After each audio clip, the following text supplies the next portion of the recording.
Welcome to Super Happy Dragon Lucky. The show will begin momentarily.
Hello, welcome to Super Happy Dragon Lucky, the Dragonchain Updates show. This is episode Dickety-4. It is 0xd4.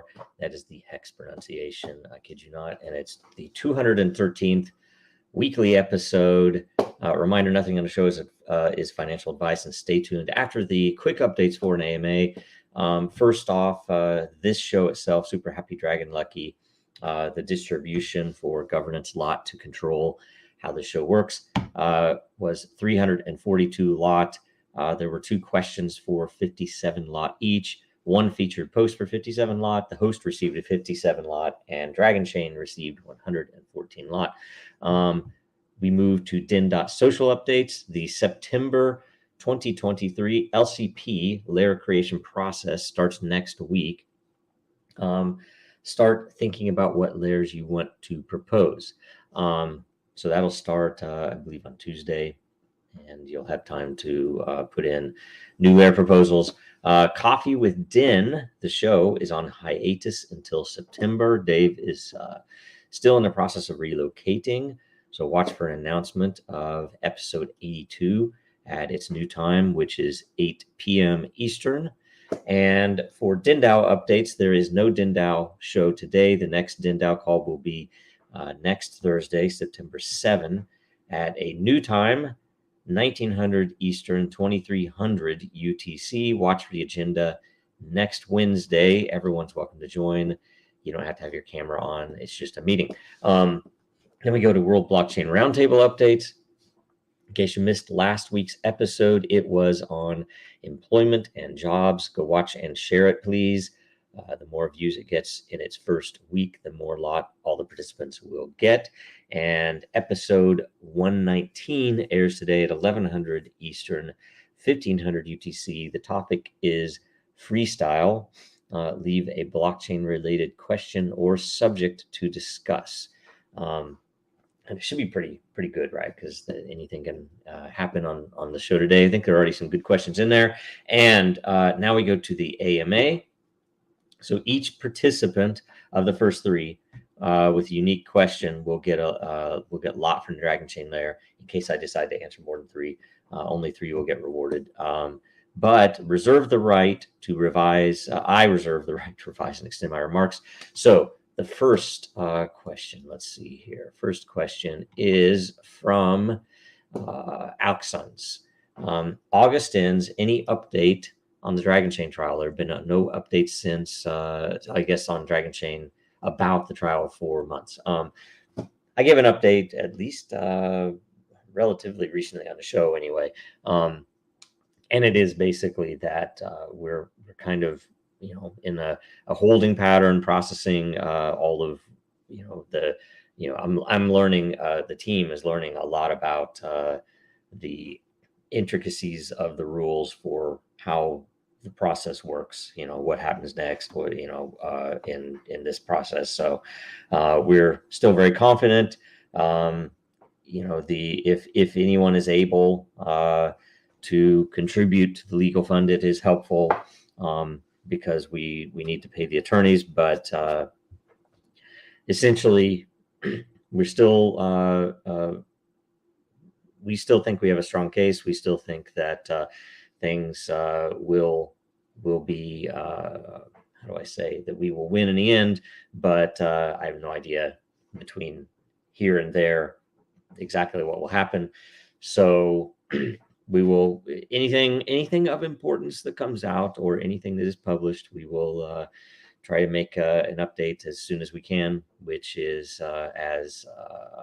with as much info as we can give. So, and there's a lot of strategic components to it, and as you can see, probably the most important thing that has been going on that I can talk about would be all of the events with Ripple, XRP, Coinbase, Grayscale, and all of the other projects that are in court right now and or doing similar things. That all of those outcomes have an effect on our case. That is, they give us more information, they give us more tools. So watch those. And, if you see things pop up, post them into Den, make sure that I post them here, make sure that I comment when I can on them, because there's a lot going on and things are developing rapidly, and generally they are moving in the right direction. There have been a couple of occasions that, either lawmakers or regulators have pushed the way that none of us want them to push, but largely the cases are panning out in favor of the crypto industry and our position in the crypto industry. So anyway, okay, so next question from Dayrox. Question, Joe, could you remind us what are the rules for creating a private lair such as Coffee with Den? How much does it cost? How many lot does the owner of this type of lair have available? And then I think added in, or we'll add them together. Do private lairs mine matter as well from the daily mining pool? So an important point. Coffee with Den is not a private lair. It is a business lair, or you could call it a community created lair, a non-LCP process created lair. But and I think we called them B2B business lairs in the past. They don't have to be business lairs, though. They could be a community that you want to create. Several have been made, by the way, and at some point, I believe it was the very beginning of this year, we did establish a price point for that situation. So right now the cost is, and this is by a DENDAO vote, it could be changed, of course. The point is, you can create a business layer, you can create your own layer, and have all the fixings, have everything in place, which would cost 1 ETH, or if you are paying in matter, it is 0.66 ETH worth of matter at whatever the price is. So that is the price to create a layer. If you want to make it private, wherein no one else can see it, but you have a governance layer for, let's say, your company or your neighborhood, or whatever, your club, that you would have governance, you would have a place to chat, you would have a place to post information and get feedback and do all the things you can do in a layer, and no one else could see it. And per the question from Maladita, that if it is a private layer, it does not mine in a daily mining pool, because it wouldn't be transparent. No one would be able to see what was happening there and know why they are pulling matter. So if it isn't, if it's not a private layer, though, so if it's like Coffee with Den, or I think the Christianity layer, I'm struggling to think. I know there are a few more, but of the layers that were created by individuals or teams or groups, because they are public and anybody can subscribe to them, they do mine Matter. So anyway, I think I answered all those questions. Okay, next, I am for I am. For transparency, do you think that Den's wallet should be made public? How much Matter does it hold? How many Matter does it earn on a daily basis? And or how much lot does it own in each layer? Probably so. We should probably keep that into, how do I say this? We should probably keep that, maybe we could put it in the same report when we do the layer stuff. And the reasoning, because when I first read this, I'm like, well, isn't it already public? The multi-sig account is public because it's on Ethereum, and it does have lore, and it does have Matter, and it does have I think it has a lot of spam stuff that gets sent to active addresses for sure. So it holds that, and that is public, but that's not everything. Like say the earned, that is in fact, like say the pooled lore is in there, and that isn't locked, and stuff like that. But the Matter, the earning account, where, and I do believe you mean the Den official Den account, right? That one we could easily post its balance, and I don't know how easy it would be to post earnings. I don't know what format they're in, but I do think it would be reasonable for that. Had never thought about that because we hadn't really. It's not there to earn Matter as much as the main. The mining pool where it gets the 5% or whatever. So I'd have to think through how precisely to do that, but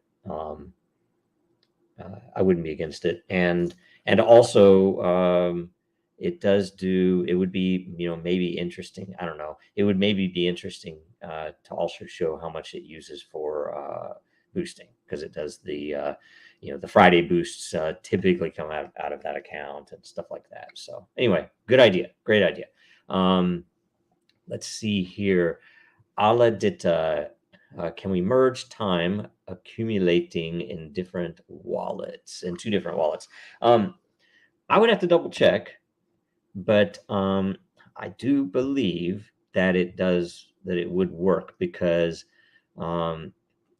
the process, and we just did the reason I'm confused right now is because we changed the process to make it radically more efficient about 6-8 months ago. I can't remember what the date was, but we rewrote the time system to be a lot more efficient. It didn't have to hit the chain as often. It didn't have to it didn't have to consume as many resources. The old system was extremely inefficient for its network, and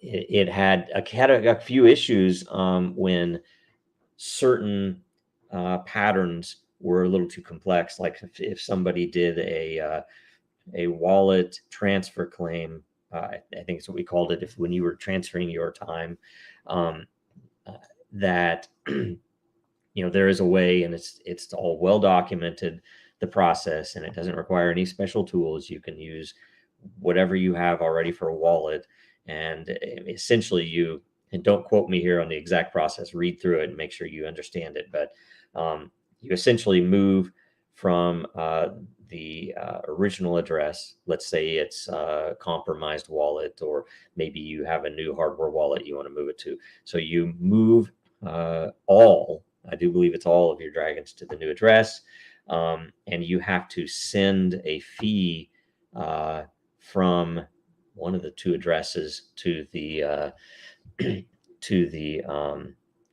a claim address, and it transfers your time. And I do believe, because of the way that it pulls the time, that you could move the time from two different wallets into one address. But definitely we'd want to look at that if you're considering to do that.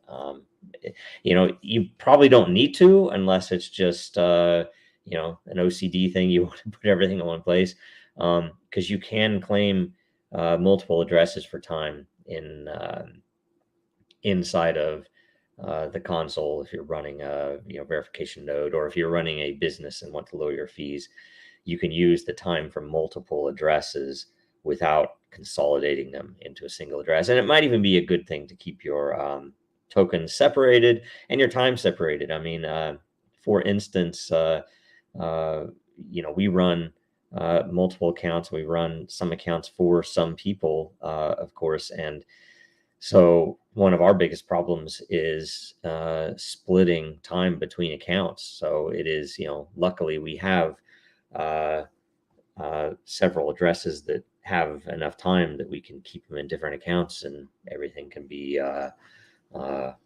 relatively clean. So anyway, so that's all. Those are the questions, and let's see here. I'm going to get back to the prep. Featured content. So we have 2 posts from Dayrock, so you get 1 credit, both for videos promoting Den.social, and particularly specifically the photography layer. So thank you greatly. Go and watch these 2 nice videos from put together by Dayrocks. It's awesome. Great work. Thanks a bunch. And in closing, make sure you go to Dragonchain.store, get some Dragonchain merch and some Den merch. Contribute to Dragonchain's legal fund at legalfund.dragonchain.com. You can contribute in several different cryptocurrencies or US dollars, or pretty much any currency through Apple Pay and Alipay and Visa, MasterCard, and however you want to pay. And if you can do a recurring subscription, we would really greatly appreciate it. And all of the info is there on that site. So go check that out. Let us know if you have any questions as well, or you want to contribute some other way. Make sure you watch us again next week, same time, 1000 Eastern, 1400 UTC. Make sure you watch the World Blockchain Roundtable today at 1100 Eastern, 1500 UTC. And follow Dragonchain, Real Denizens, Jojo Rowe on Twitter, LinkedIn, and Den.social. Make sure you like, comment, subscribe, and share. Thank you. See you next week. Now, more than ever, our data is at risk. Our supply chains are in jeopardy. Our systems are broken, and businesses feel powerless. Dragonchain gives you a different way, a safer way, a better way, and you have power over your data. Dragonchain gives you proof in an untrusted world. Build now at dragonchain.com. America's blockchain.